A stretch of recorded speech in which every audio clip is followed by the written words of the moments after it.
मुंबईत उंच इमारतीला आग लागल्यानंतर परिस्थिती कठीण होते। त्यामुळे अधिक उंचीवर जाणारी नवी गाडी अग्निशमन दलाच्या ताफ्यात दाखल झाली आहे।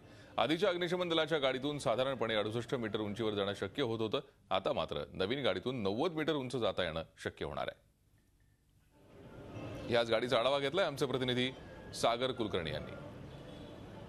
मुंबईत उंच इमारतीची संख्या वाढतीये, त्यातच जर वरच्या माळ्यांवर अधिक आग लागली तर परिस्थिती गंभीर होतीये। अशा घटना गेल्या काही दिवसांमध्ये वाढत आहेत। याच्यावरच म्हणून मुंबईच्या अग्निशामक दलामध्ये आता नव्याने एक गाडी दाखल होती, ज्याची साधारणतः उंची असेल 90 मीटरपर्यंत।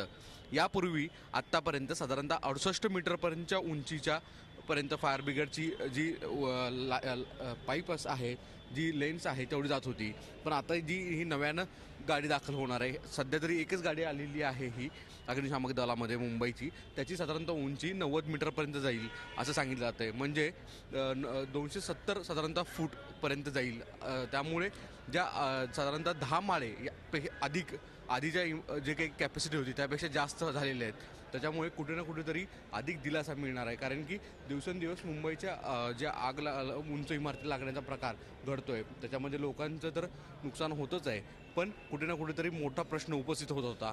आता किमान त्याच्यावर थोडासा तरी का होईना एक फायद्यासाठी जनतेच्या हे नवीन जी गाडी आहे ती दाखल होती। व्हिडिओ जर्नलिस्ट सिद्धेशसह Sagar Kulkarni, Zee media, Mumbai. Zee 24 तास रहा एक पाऊल पुढे।